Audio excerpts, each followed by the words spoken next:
이른 새벽, 충남 논산의 하늘이 파스텔 빛으로 물들기 시작했습니다. 안개는 논밭 사이로 스며들며 쌀쌀한 공기를 더욱 촉촉하게 적셨죠. 강민철은 매일 그랬듯 새벽 4시에 일어나 작업복으로 갈아입었습니다. 62살의 나이에도 허리는 여전히 꼿꼿했고 손은 거칠었지만 움직임은 날쌔습니다.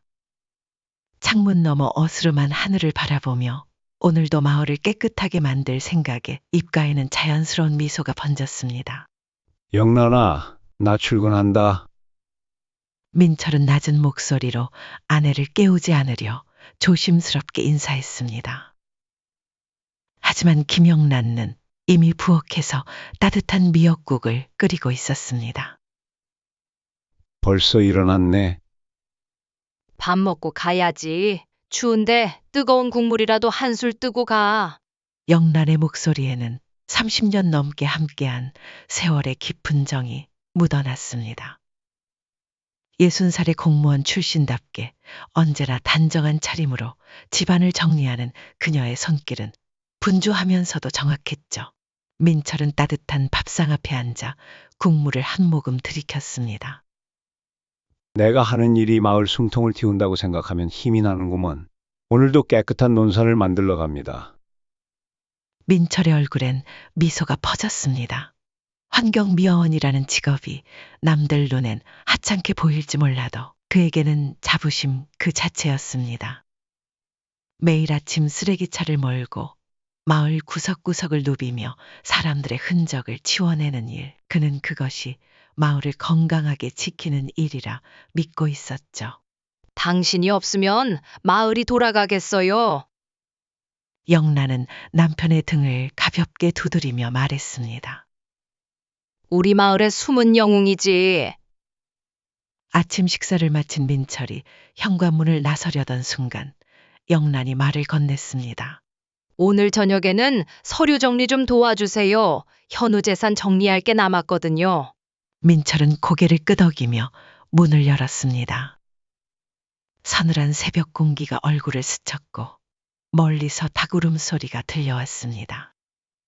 쓰레기차는 언제나 그 자리에 있었습니다. 민철은 말없이 조수석 문을 열고 또 하루의 일을 묵묵히 시작했습니다. 그날 저녁, 영란은 책상 위에 서류들을 가지런히 펼쳐놓고 있었습니다. 저축통장, 땅문서, 보험증서들이 정갈하게 놓여 있었죠. 민철이 작업복을 벗고 갈아입은 뒤 책상 앞에 앉자 영란은 안경을 고쳤으며 말했습니다. 소연이가 곧 아이를 가질 것 같다고 현우가 그러더라고요. 그래서 미리 재산 정리를 해두면 좋을 것 같아서요. 논밭하고 저축해둔 것까지 합치면 대략 5억 정도 됩니다. 민철은 아내의 꼼꼼함에 조용히 고개를 끄덕였습니다. 우리 손자나 손녀를 볼 날이 얼마 안 남았네. 귀한 아이가 건강하게 태어나길 바랄 뿐이야. 하지만 영란의 표정이 잠시 흐려졌습니다.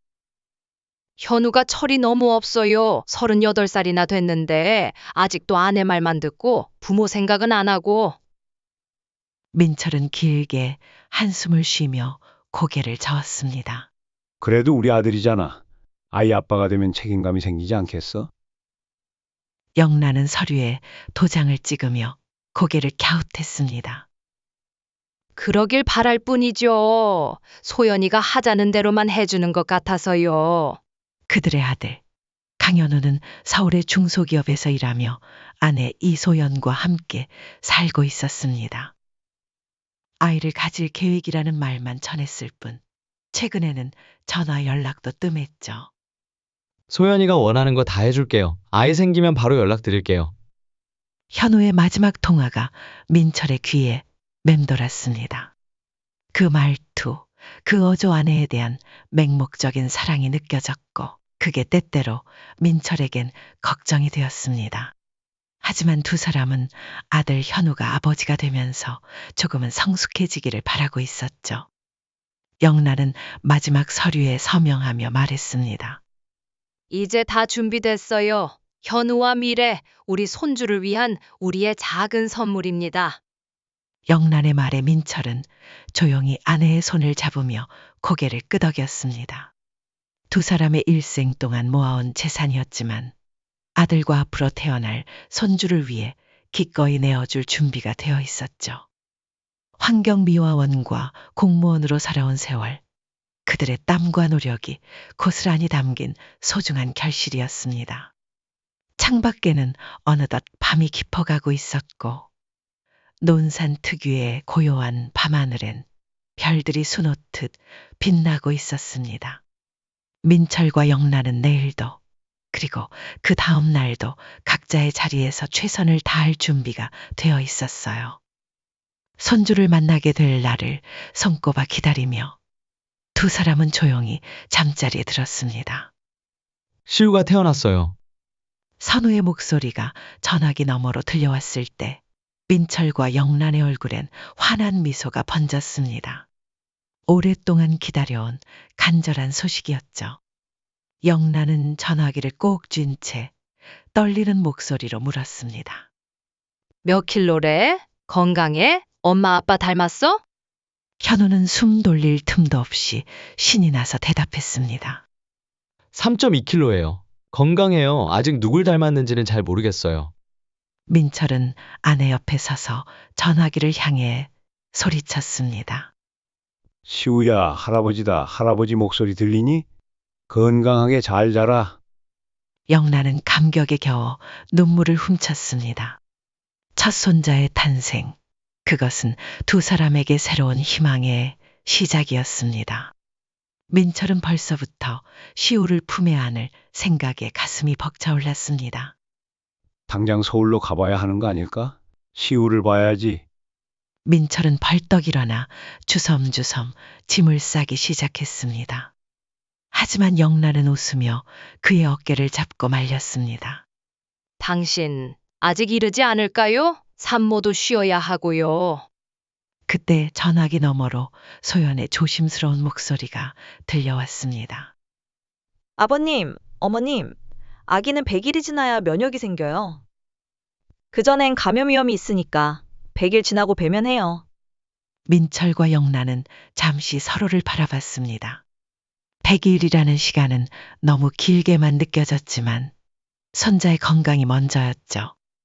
영란이 먼저 고개를 끄덕였습니다. 소연이 말이 맞아. 시우, 건강이 제일 중요하지. 100일 때 보면 되겠네.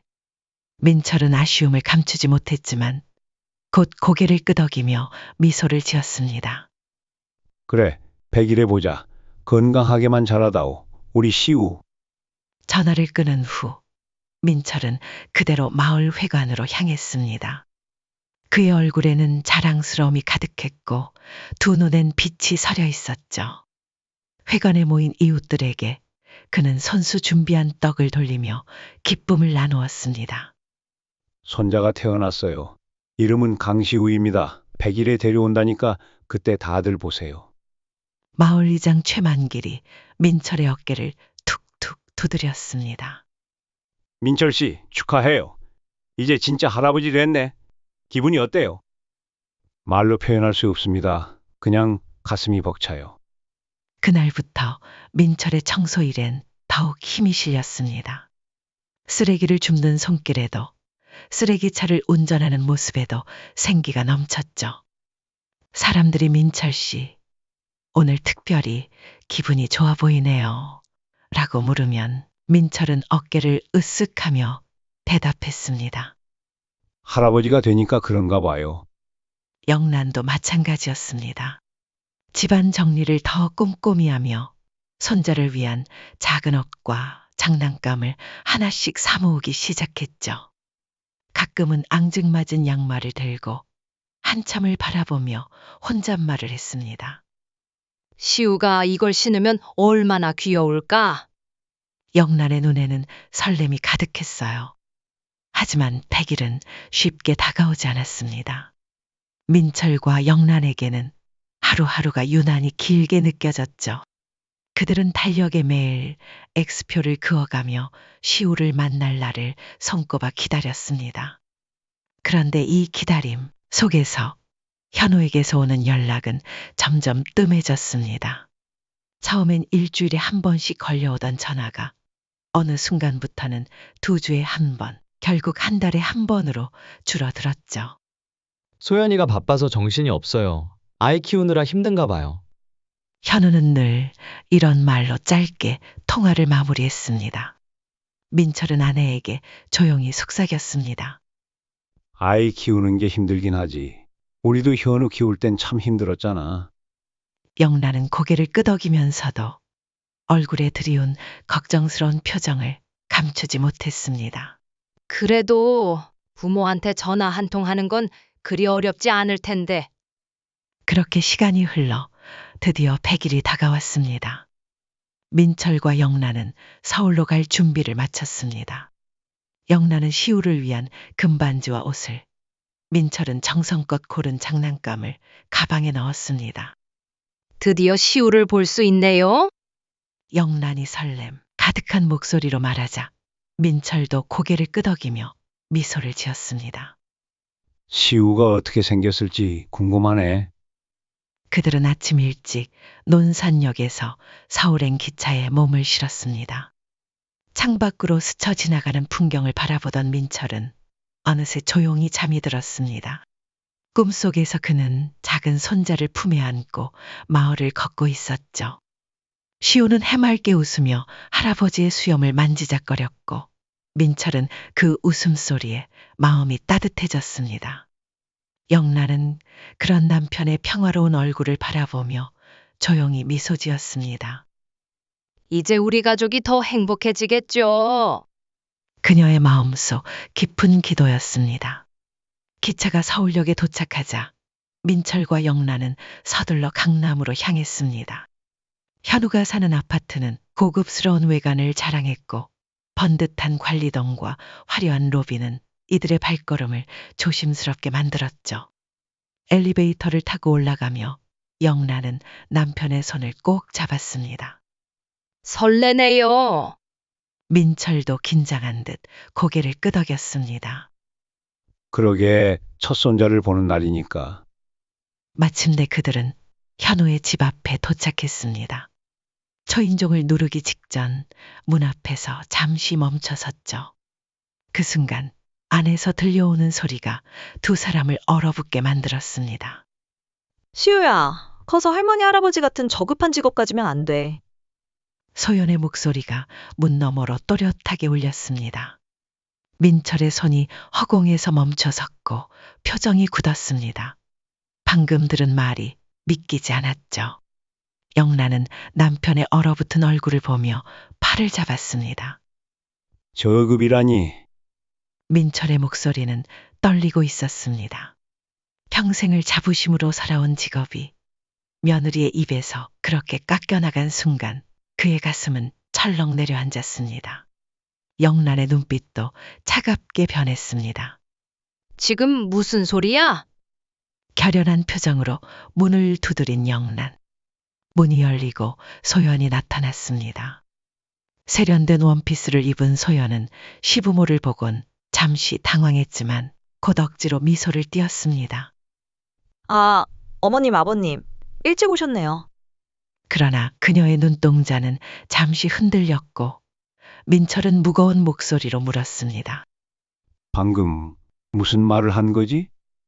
소연은 잠시 머뭇거리더니 이내 뻔뻔한 얼굴로 태도를 바꿨습니다.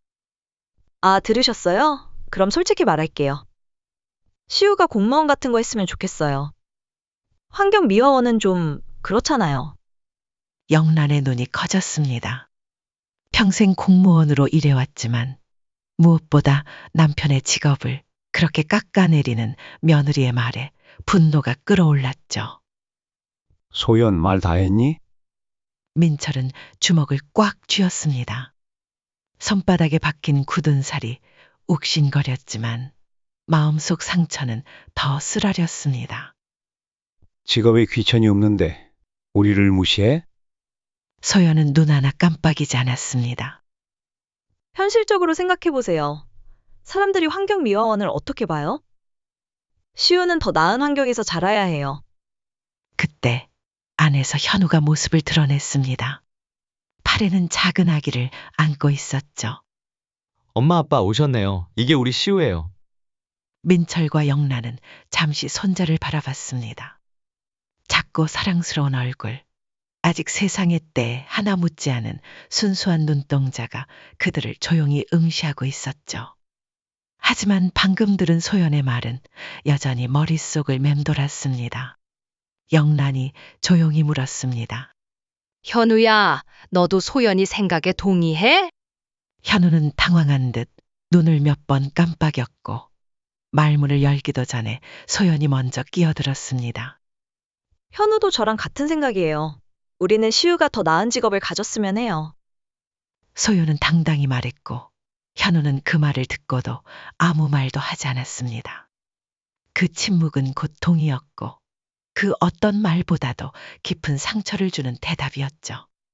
민철의 눈빛에서 실망감이 번졌습니다.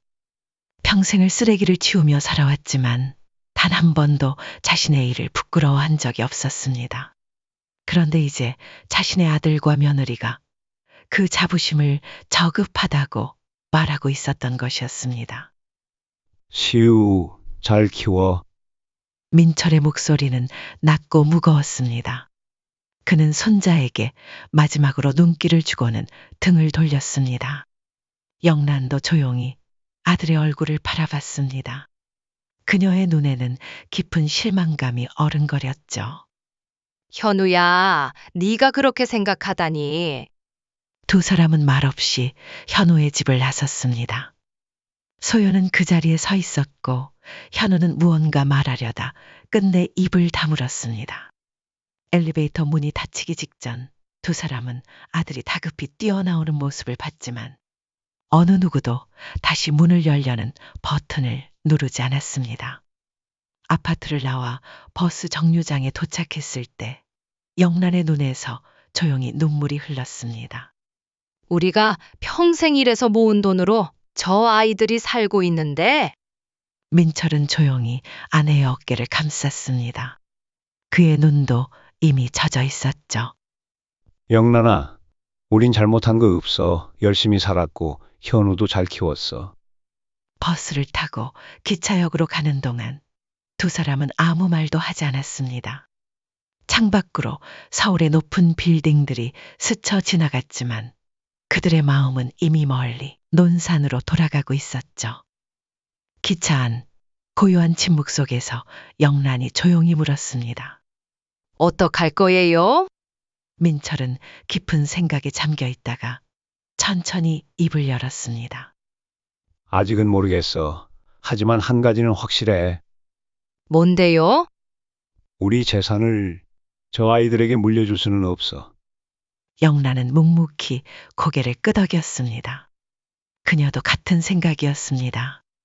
평생 모은 재산을 자신들의 삶을 저급하게 여기는 사람들에게 넘긴다는 건 도무지 용납할 수 없는 일이었죠.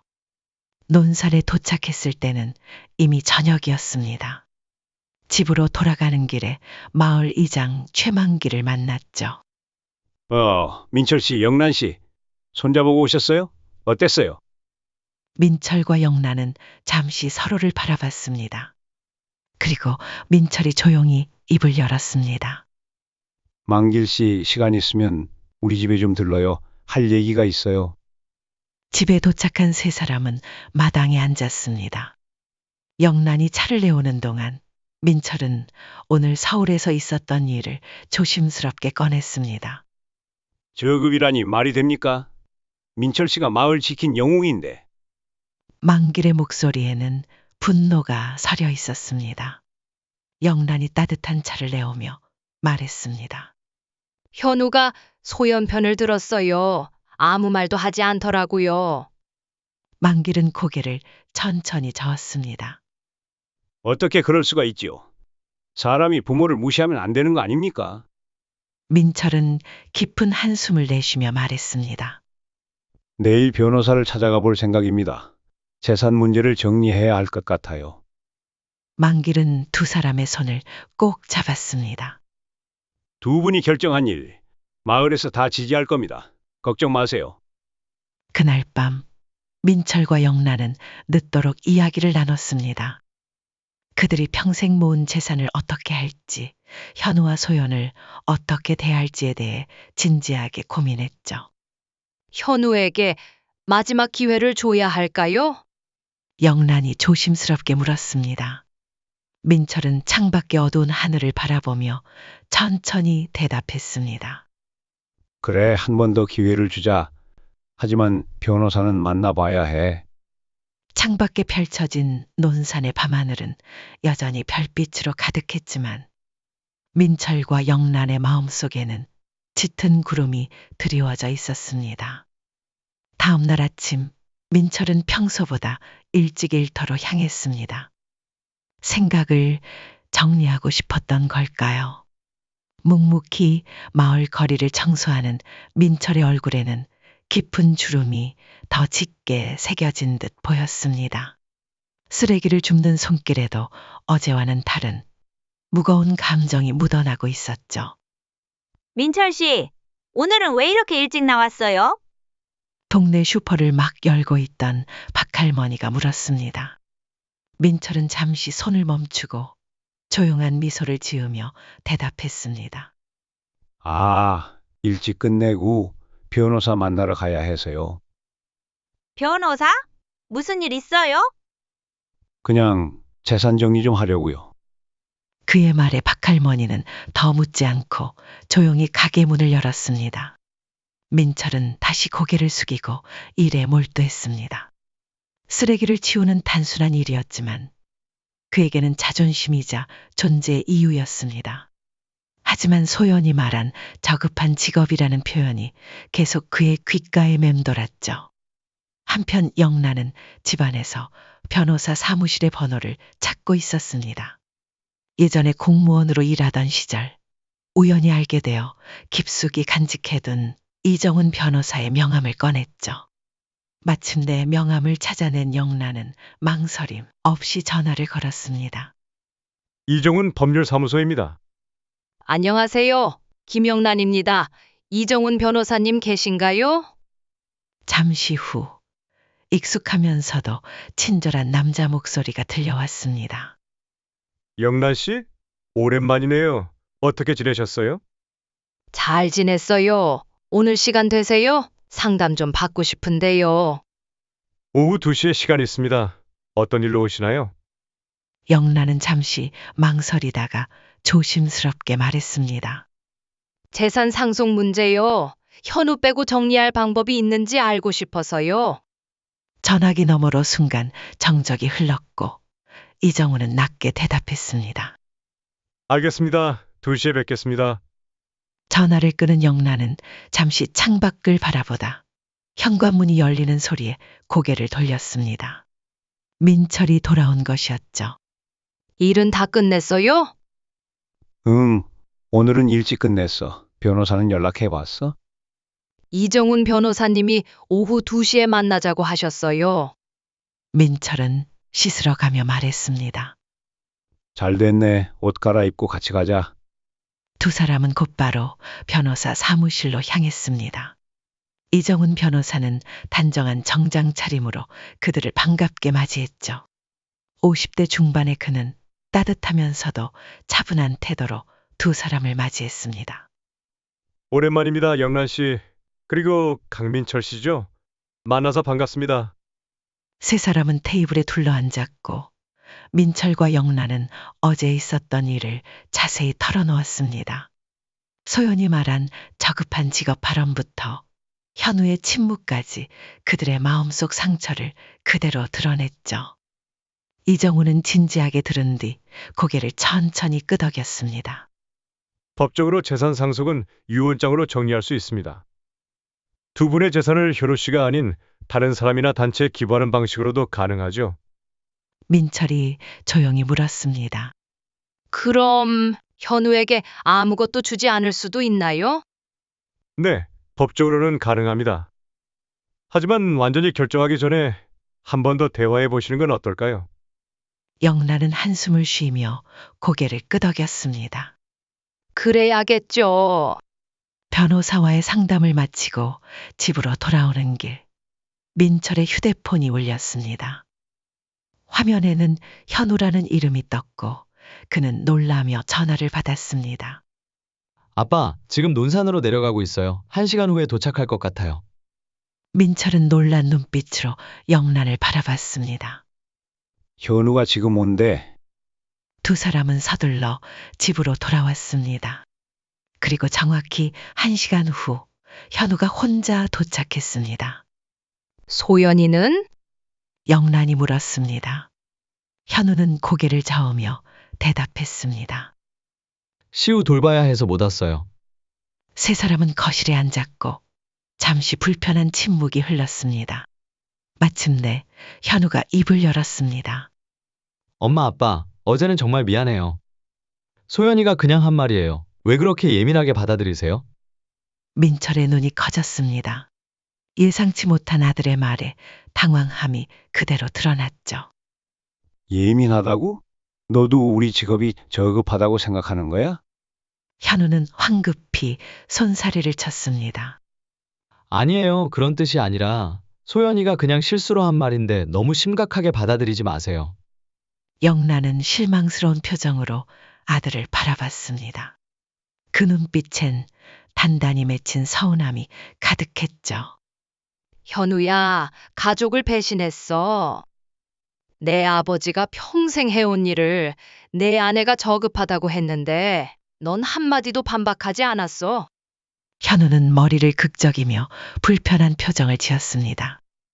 엄마, 그게 소연이가 그런 의도로 한 말이 아니에요. 시우가 더 좋은 환경에서 자라길 바라는 마음에서. 더 좋은 환경? 민철의 목소리가 높아졌습니다. 우리가 해온 일이 부끄러운 거야? 그 돈으로 너 대학 보내고 결혼식 해주고 지금도 너희 생활 도와주고 있어. 그게 그렇게 부끄러운 일이야? 현우는 말을 더듬으며 변명했습니다. 아빠, 그런 뜻이 아니라 소연이 잘못했으면 제가 혼낼게요. 그냥 이해해 주세요. 영란은 눈물을 꾹 참으며 조용히 말했습니다. 현우야, 넌 정말 아무것도 모르는구나. 직업에 귀천이 없어. 모든 일엔 가치가 있어. 내 아버지가 새벽마다 일어나 마을을 깨끗하게 했어. 그 노력을 내 아내는 저급하다고 했어. 그런데 넌 그걸 방관했어. 민철은 힘없이 고개를 저었습니다. 소연이가 잘못했다고 말하는 게 아니라 우리가 예민하다고? 그냥 넘기자고? 너희에게 우린 그저 부끄러운 존재구나.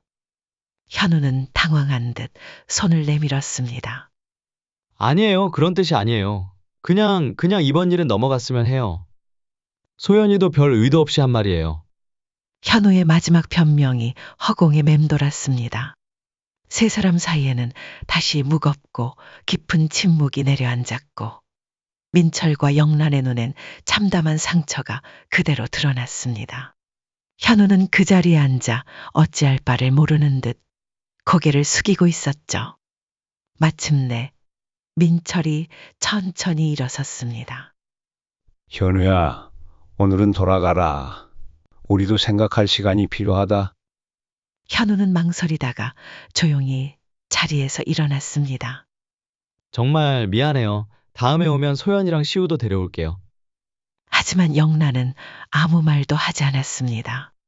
그저 창밖을 바라볼 뿐이었죠. 현우가 떠나고 문이 닫히자 영란의 눈에서 조용히 눈물이 흘렀습니다. 우리가 그렇게 잘못 키웠나요? 영란의 목소리는 떨리고 있었습니다. 민철은 조용히 아내의 손을 잡고 말했습니다. 우리는 최선을 다했어. 이제 우리도 결정을 내려야 할 때가 온 것 같아. 그날 밤 민철과 영란은 마음을 굳혔습니다.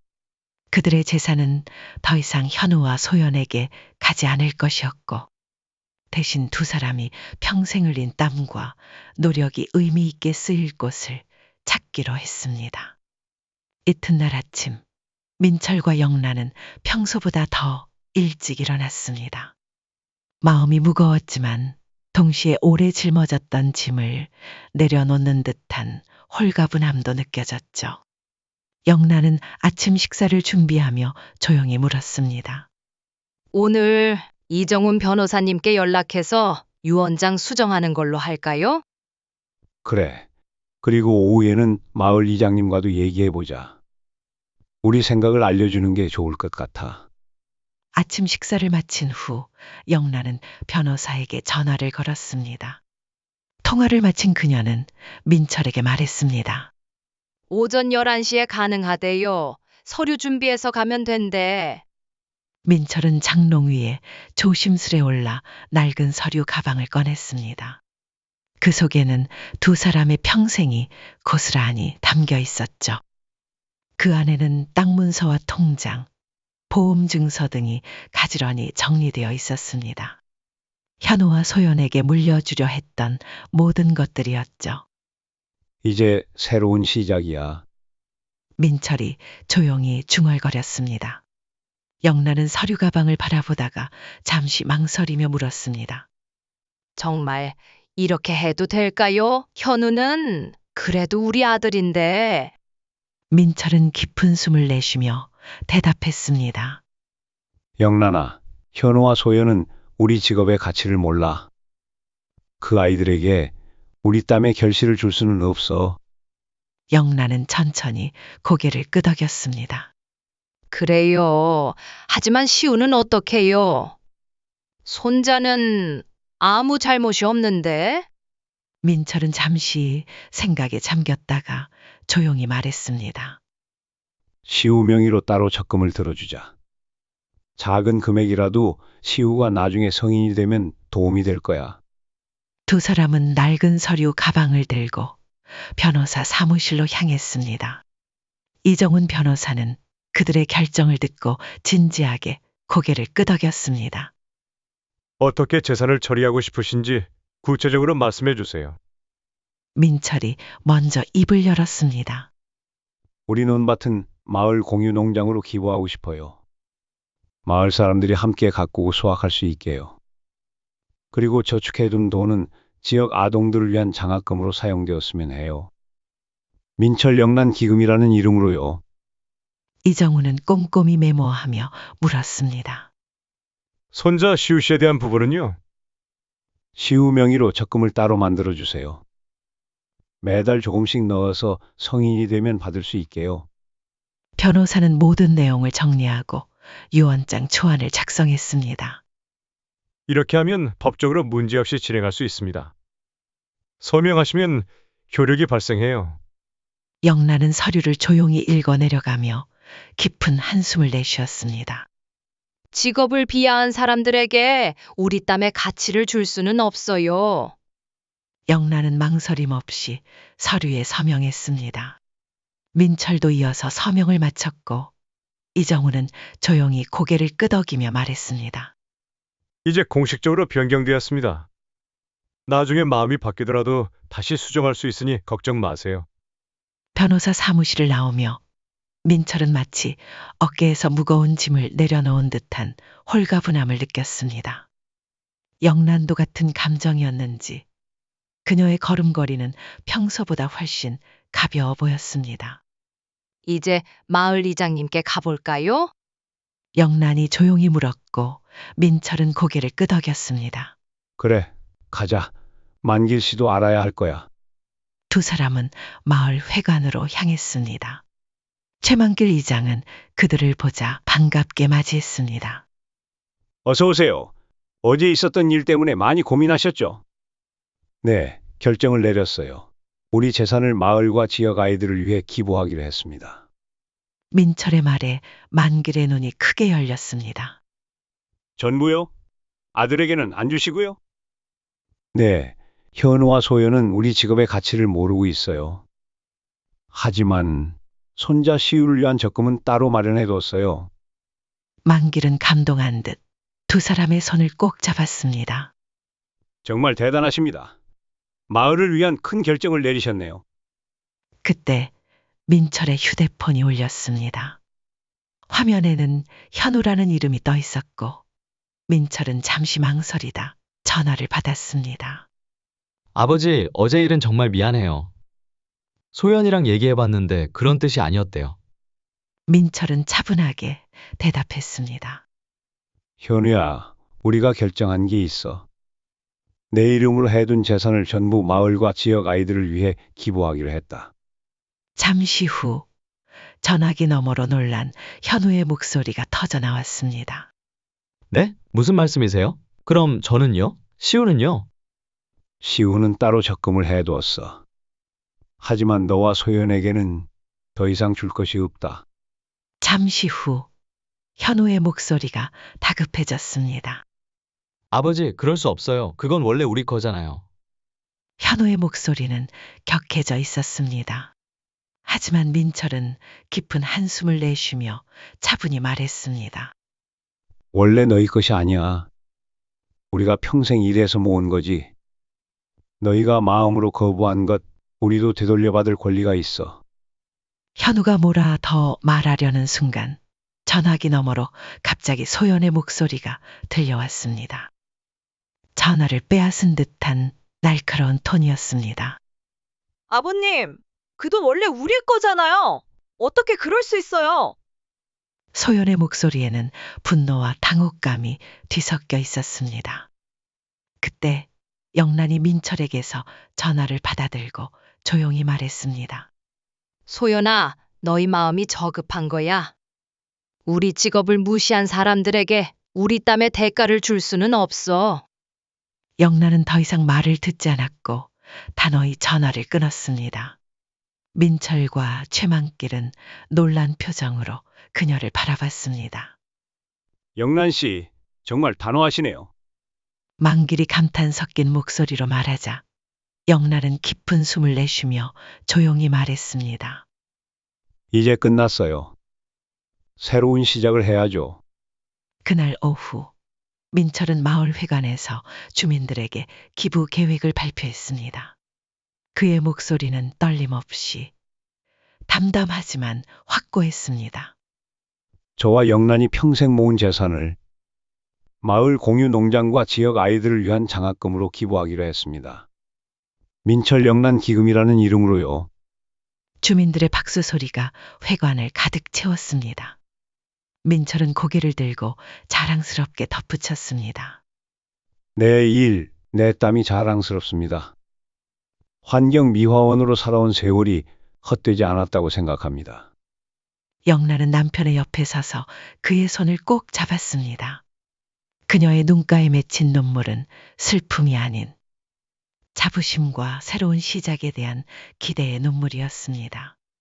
한편 서울로 돌아온 현우는 분노와 당혹감에 휩싸여 있었습니다.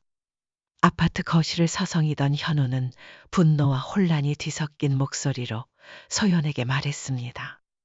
어떻게 이럴 수 있지? 모든 재산을 기부한다니 믿을 수가 없어. 소연의 표정은 점점 험악해졌습니다.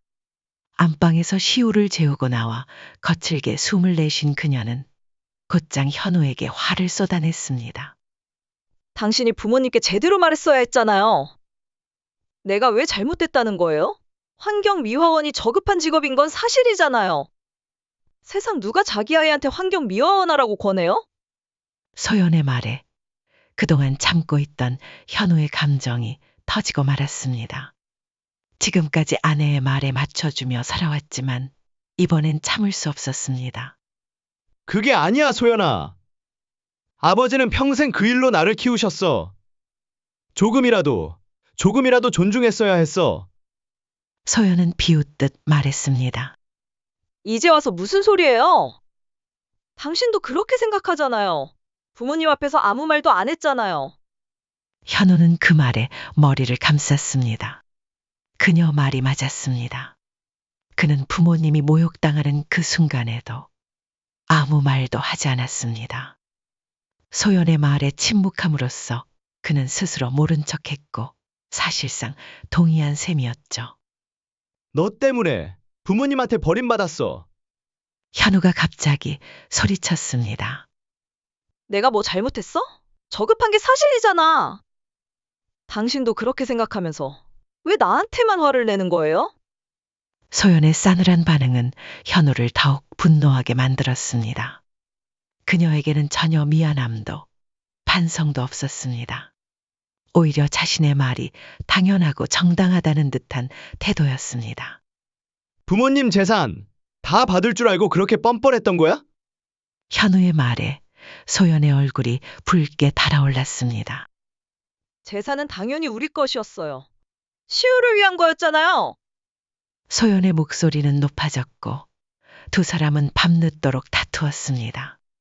현우는 소파에 몸을 놓인 채 뒤척였고 소연은 시우와 함께 방 안으로 들어갔습니다. 잠들지 못한 현우는 천장을 멍하니 바라보며 처음으로 자신의 행동을 깊이 반성했습니다. 아버지의 굳은 살 박힌 손, 어머니의 따뜻한 미소, 그들이 자신을 위해 평생 일해온 모습이 머릿속에 또렷이 떠올랐죠. 내가 뭘 한 거지? 다음 날 아침 현우는 회사에 급히 휴가를 내고 아무 말도 없이 논산으로 향했습니다. 소연에게는 이번만큼은 말하고 싶지 않았죠. 기차 안에서 그는 부모님께 어떤 말을 해야 할지, 어떻게 사과해야 할지를 계속 생각했습니다. 미안하다는 말로 과연 충분할까? 어떻게 해야 그들의 마음을 돌릴 수 있을까? 논산에 도착했을 땐 이미 오후였습니다. 현우는 부모님 집으로 향하며 마을 사람들의 시선을 느꼈습니다. 아마도 모든 이들이 이미 알고 있을 거라 생각했죠. 마침내 부모님 집 앞에 섰습니다. 낮은 담장, 정갈한 마당. 수십 년을 한 자리를 지켜온 그 집은 그대로였고 그 앞에서 현우는 떨리는 손으로 대문을 열었습니다. 마당에서는 민철이 화분에 물을 주고 있었습니다.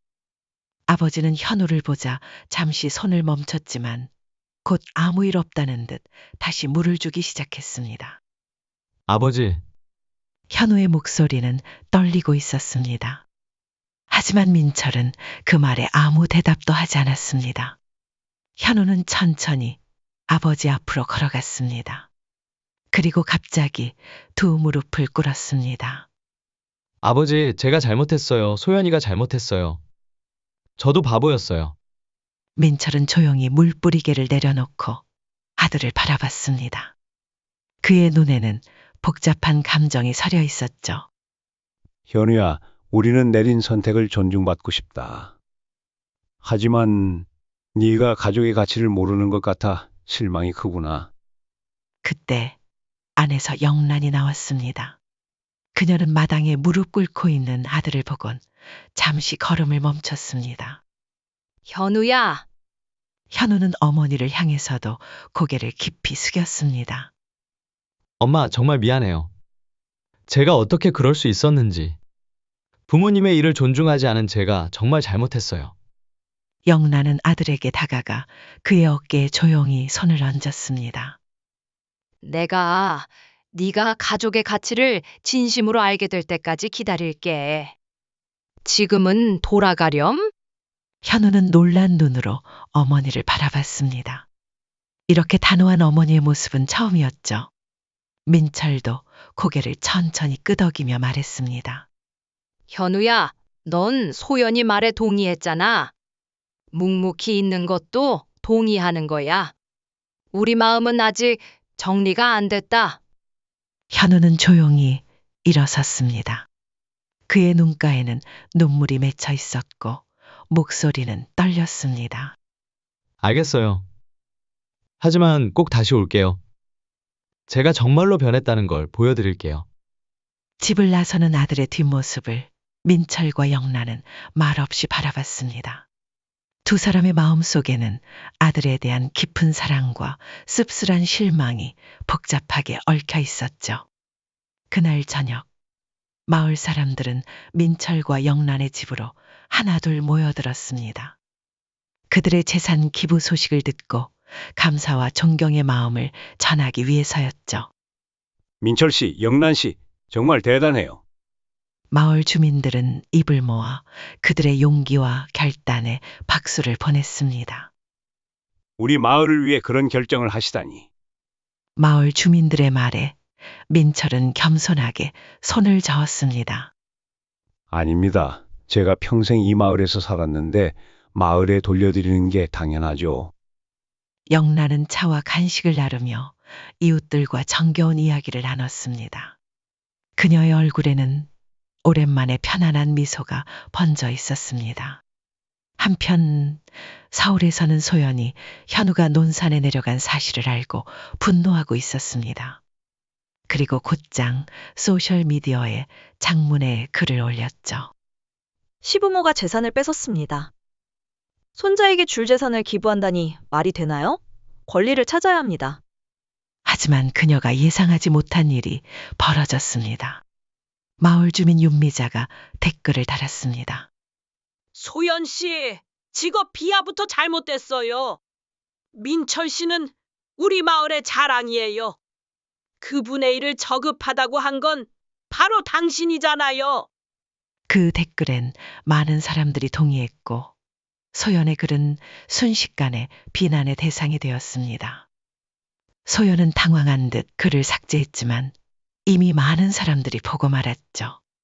그 시각 현우는 서울로 돌아가는 기차 안에서 멍하니 창밖을 바라보고 있었습니다. 저녁해는 산 너머로 천천히 사라지고 있었고 그의 마음은 부모님 집에 그대로 남겨진 듯 했습니다. 내가 부모님을 잃었어. 현우는 혼잣말처럼 중얼거렸습니다. 눈물이 뺨을 타고 조용히 흘러내렸고 그는 고개를 숙인 채 아무 말도 하지 않았습니다. 기차가 서울역에 도착했을 때 현우는 단단히 결심했습니다. 소연과 진지하게 대화해야 했습니다. 그리고 부모님께 진심으로 용서를 구할 방법을 찾아야 했습니다. 하지만 그것이 쉽지 않을 것임을 현우는 이미 알고 있었습니다. 서울 아파트로 돌아온 그는 소연과 마주 앉아 심각한 대화를 시작했습니다. 거실의 공기는 무겁고 두 사람의 표정은 얼어붙은 듯 굳어 있었죠. 소연아, 우리가 잘못했어.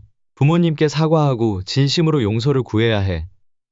소연은 차가운 눈빛으로 현우를 바라보며 냉정하게 말했습니다.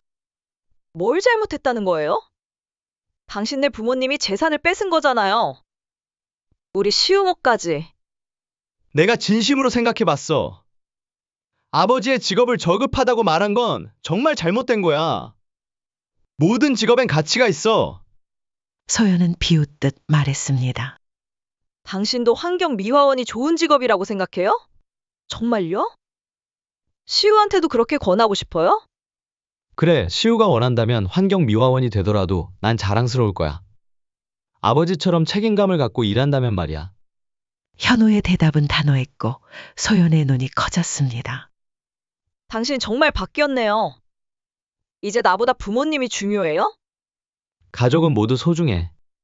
하지만 부모님의 평생 일을 무시한 건 용납할 수 없어. 소연은 자리에서 벌떡 일어났습니다. 알았어요. 이 모든 게 다 당신 부모 탓이에요. 그녀는 분노에 찬 얼굴로 방으로 들어가 짐을 싸기 시작했습니다. 현우는 당황해 뒤따라갔습니다. 지금 뭐 하는 거야? 잠시 엄마 집에 다녀올 거예요. 당신이 정신 차릴 때까지요. 소연은 시우를 안고 아무런 말 없이 현우의 눈앞에서 집을 나갔습니다. 현우는 그녀를 말리려 했지만 소용없었습니다. 소연은 단호했고 시우를 아는 채 결국 친정으로 떠나버렸습니다. 현우는 그 자리에 홀로 남겨졌습니다. 텅 빈 집안엔 아들의 웃음소리도 아내의 발소리도 들리지 않았고 그는 처음으로 진짜 혼자라는 감정을 절절히 느꼈습니다. 다음 날 혼란스러운 마음을 안고 출근한 현우는 회사에서 큰 실수를 저질렀습니다. 중요한 계약서의 금액 항목을 잘못 기재해 회사의 실제 손해가 발생한 것이었습니다. 이게 지금 무슨 짓이야, 강 대리. 상사는 책상을 콱 내리치며 목소리를 높였습니다. 회의실 안은 냉랭했고 현우는 아무 말도 할 수 없었습니다. 그날 오후 인사팀으로부터 징계 통보가 내려왔습니다. 급여 30% 삭감, 그리고 3개월간 주요 업무 제외. 현우는 자리로 돌아와 앉은 채 모니터를 멍하니 바라봤습니다. 일도, 가족도, 자존심도 무너져 내리는 듯한 기분이었습니다. 감봉 처분이 내려졌습니다. 현우 씨, 요즘 정신이 다른 데 있는 것 같은데 무슨 일 있나요? 상사의 질문에 현우는 고개를 숙였습니다. 죄송합니다. 가족 문제가 있어서요.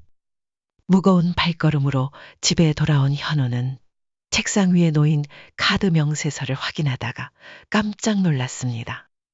소연이 그동안 사용한 내역이 눈에 띄게 많았던 겁니다. 고급 브랜드의 가방, 옷, 액세서리 모두 합치면 몇 달치 월급에 맞먹는 금액이었습니다. 이래서 항상 돈이 부족했던 거구나. 현우는 깊은 한숨을 내쉬었습니다. 그는 소연에게 전화를 걸었지만 받지 않았고 문자도 읽지 않았습니다. 소연은 완전히 연락을 끊은 듯 했습니다. 한편 논산에서는 민철과 영란의 전 재산 기부 소식이 지역 뉴스에 보도되었습니다. 논산 부부, 전 재산 마을과 아이들에게 기부라는 제목의 기사는 많은 사람들의 마음을 울렸습니다. 수백 개의 댓글이 달렸고 감동했다는 메시지와 인터뷰 요청이 잇따랐습니다. 마을 사람들 역시 크게 기뻐했습니다. 이장 최만길은 마을 회관에서 축하 잔치를 열자고 제안했습니다. 민철 씨, 영란 씨는 마을의 영웅이에요. 우리가 감사의 마음을 꼭 표현해야죠.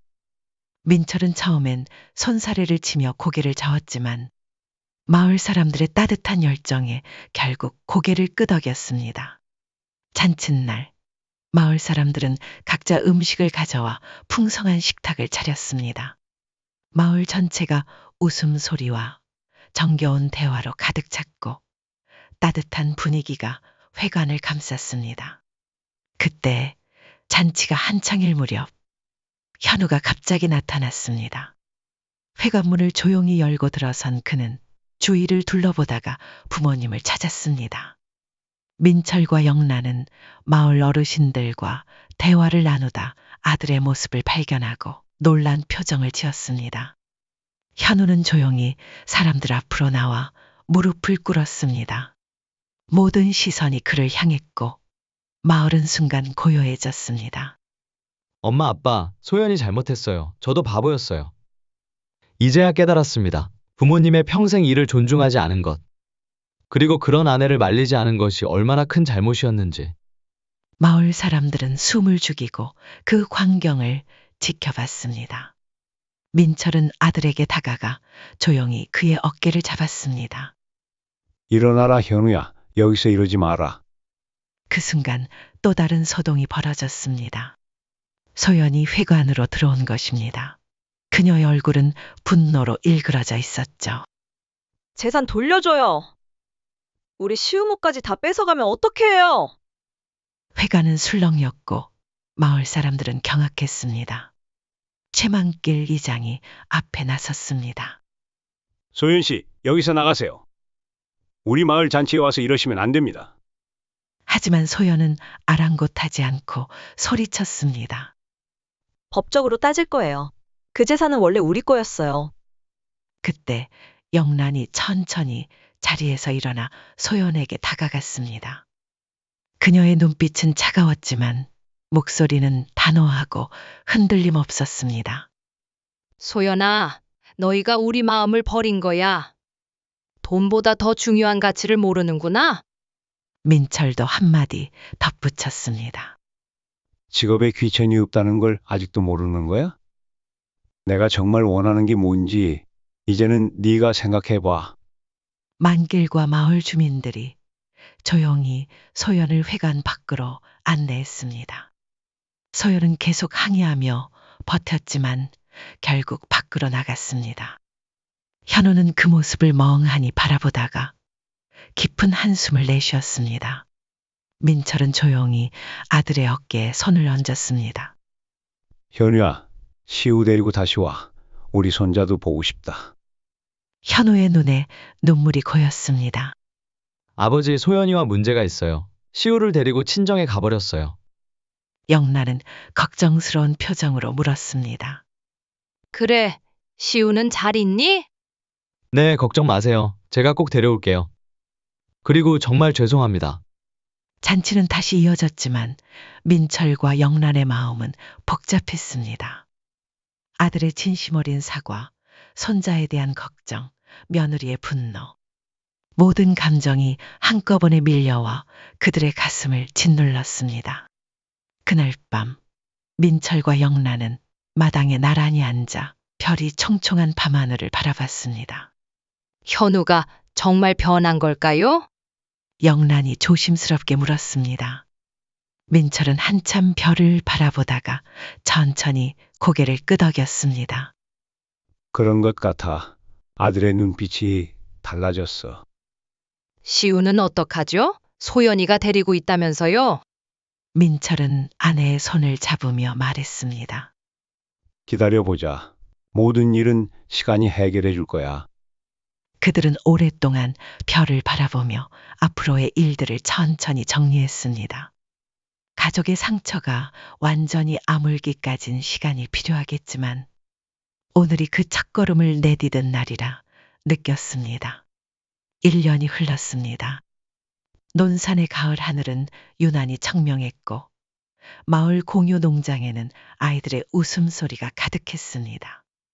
민철과 영란은 마을 아이들과 함께 고구마를 캐고 있었습니다. 민철의 거친 손이 흙을 파내자 통통하고 탐스러운 고구마가 모습을 드러냈습니다. 우와, 할아버지, 정말 큰 고구마예요. 아이들의 환호성이 들려왔고 민철은 미소를 지으며 그 고구마를 아이들에게 건넸습니다. 자, 이건 너희들이 가져가렴. 민철이 고구마를 아이들에게 건넸고 영란은 옆에서 바구니에 고구마를 담으며 따뜻하게 미소 지었습니다. 1년 전 그들이 기부한 재산으로 조성된 공유농장은 이제 마을의 자랑이 되었습니다. 주민들이 함께 땀 흘려 가꾸고 함께 웃으며 수확하며 그 결실을 나누는 공간이 되었죠. 민철, 영란, 기금도 큰 성과를 이루고 있었습니다. 이미 5명의 지역 아이들이 장학금을 받아 대학에 진학했고 올해도 3명의 학생이 혜택을 받게 되었죠. 민철과 영란은 그 소식을 들을 때마다 가슴 깊이 뿌듯함을 느꼈습니다. 그날 오후 농장 입구에서 익숙한 목소리가 들려왔습니다. 할아버지, 할머니. 5살이 된 시우가 깔깔 웃으며 달려오고 있었고 그 뒤를 따라 현우가 천천히 걸어오고 있었습니다. 민철과 영란은 밝은 얼굴로 손자를 반갑게 맞이했습니다. 우리 시우가 또 왔구나. 민철이 시우를 번쩍 안아 올렸습니다. 영란은 손자의 볼을 쓰다듬으며 미소 지었습니다. 우리 손자 많이 컸네. 밥 잘 먹었어? 네, 아빠랑 매일 맛있는 거 먹어요. 시우는 신이 나서 고개를 끄덕였습니다. 현우는 부모님 앞에 서서 공손히 인사했습니다. 이제 그는 논산으로 이사와 부모님 근처에 살고 있었죠. 소연과는 1년 전 이혼했고 시우의 양육권을 얻었습니다. 처음엔 힘들었지만 점차 안정을 찾아가고 있었죠. 오늘도 일 도와드릴게요. 현우가 말하자 민철은 아들의 어깨를 두드렸습니다. 고맙다, 현우야. 너도 이제 농사일에 제법 익숙해졌구나. 현우는 부모님의 재산 기부 이후 인생의 많은 것이 변했습니다.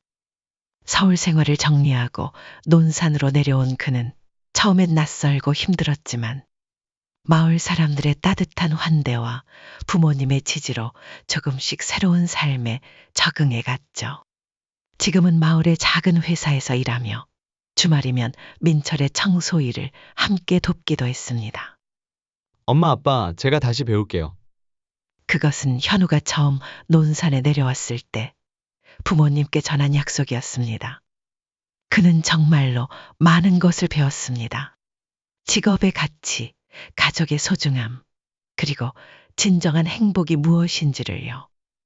시우는 지우는 할아버지를 따라다니며 이것저것 물었습니다. 할아버지, 쓰레기차는 어디 있어요? 저도 쓰레기 주워볼래요? 민철은 손자의 순수한 질문에 웃음을 터뜨렸습니다. 내일 아침에 할아버지랑 같이 가자. 마을을 깨끗하게 만드는 중요한 일이란다. 시우는 신이 나서 팔을 휘저으며 외쳤습니다. 야호! 저도 할아버지처럼 마을 지킬 거예요. 영란은 시우를 안아주며 다정히 말했습니다. 시우야, 할머니처럼 꼼꼼하게 살아. 그럼 뭐든지 잘할 수 있어. 현우는 그런 가족의 모습을 바라보며 조용히 미소 지었습니다.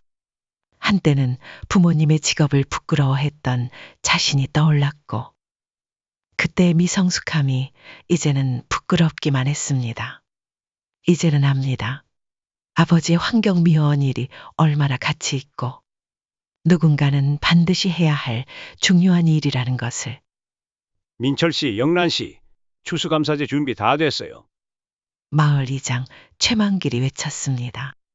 모두가 마을 회관으로 모여들었고, 회관 안은 가을 수확물로 풍성하게 장식되어 있었습니다. 고구마, 감, 배추, 무, 계절의 풍요로움이 회관을 가득 메웠고, 마을 사람들은 함께 음식을 나누며 즐거운 시간을 보냈습니다. 민철 씨, 영란 씨 덕에 마을이 달라졌어요. 한 주민이 진심 어린 목소리로 말했습니다. 공유농장도 생기고 아이들 장학금도 생기고 마을이 더 화목해졌어요. 맞아요. 우리 아들도 장학금 덕분에 대학에 갈 수 있게 됐어요. 정말 감사해요. 민철과 영란은 겸손하게 고개를 숙였습니다. 저희가 한 일은 없어요. 마을 분들이 함께 해주셔서 가능한 일이었죠. 그때 시우는 할머니가 정성껏 준비한 송편을 먹으며 세상에서 가장 행복한 표정을 지었습니다. 현우는 아들의 모습을 바라보며 생각했습니다. 이것이 진짜 행복이구나. 돈이 아니라 함께하는 시간. 서로를 위하는 마음, 그게 진짜 소중한 거였죠. 저녁이 되자 마을 사람들은 하나둘씩 집으로 돌아갔습니다. 민철, 영란, 현우, 그리고 시우는 함께 집으로 걸어갔습니다. 논밭 사이로 난 길 위를 천천히 걸으며 민철과 영란은 자연스럽게 손을 맞잡았습니다. 우리 땀 헛되지 않았어? 민철이 조용히 말하자 영란은 조용히 고개를 끄덕였습니다. 그래요. 모든 게 다 잘 풀린 것 같아요. 시우는 앞서서 뛰어가며 반딧불을 쫓았고 현우는 그런 아들의 뒷모습을 바라보며 미소 지었습니다. 이제 그는 진정한 가치가 무엇인지 알게 되었습니다. 돈도 지위도 아닌 서로를 존중하고 사랑하는 마음. 집에 도착해 마당에 앉은 네 사람은 조용히 가을 하늘의 별들을 바라봤습니다. 시우는 할아버지의 무릎에 앉아 별자리에 대해 물었고 민철은 아는 대로 하나하나 설명해 주었습니다. 영란은 따뜻한 차를 내오며 가족의 모습을 조용히 지켜보았습니다. 현우는 문득 지난 날들을 떠올렸습니다. 소연과의 다툼, 부모님과의 갈등, 그리고 모든 것을 잃을 뻔했던 시간들. 그 모든 어려움을 지나 지금 이렇게 가족과 함께 있다는 것이 얼마나 감사하고 소중한지 새삼 느꼈습니다. 아버지, 현우가 조용히 말했습니다. 일의 가치를 알게 해주셔서 감사해요. 현우의 말에 민철은 조용히 아들을 바라봤습니다. 그의 눈에는 자부심과 사랑이 고스란히 담겨 있었습니다.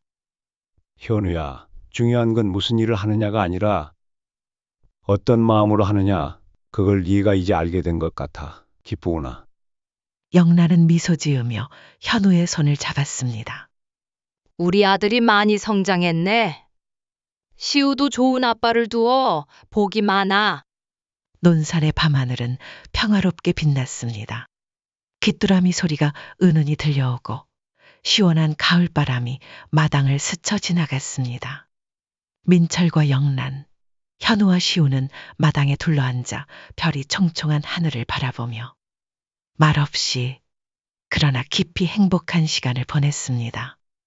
재산 상속의 갈등으로 시작된 모든 일들이 결국엔 서로의 마음을 돌아보게 했고 더 소중한 가치를 깨닫게 해준 귀중한 경험이 되었던 것이죠. 그때 시우가 졸린 듯 조그맣게 하품을 했습니다. 현우가 조심스레 아들을 안아 올렸습니다. 오늘은 여기서 자고 갈게요. 민철과 영란은 기쁜 표정으로 고개를 끄덕였습니다.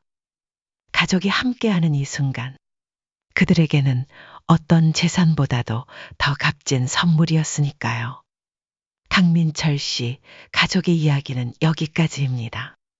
평생을 바쳐 모은 재산을 기꺼이 나누고 그보다 더 큰 가치를 지켜낸 두 부부의 용기. 정말 뭉클하지 않으셨나요? 부모님의 직업을 부끄럽다 여긴 아들과 며느리. 하지만 끝내 가족의 진정한 의미를 깨달은 현우 씨의 변화도 인상 깊었죠. 여러분은 이 이야기 어떻게 보셨나요?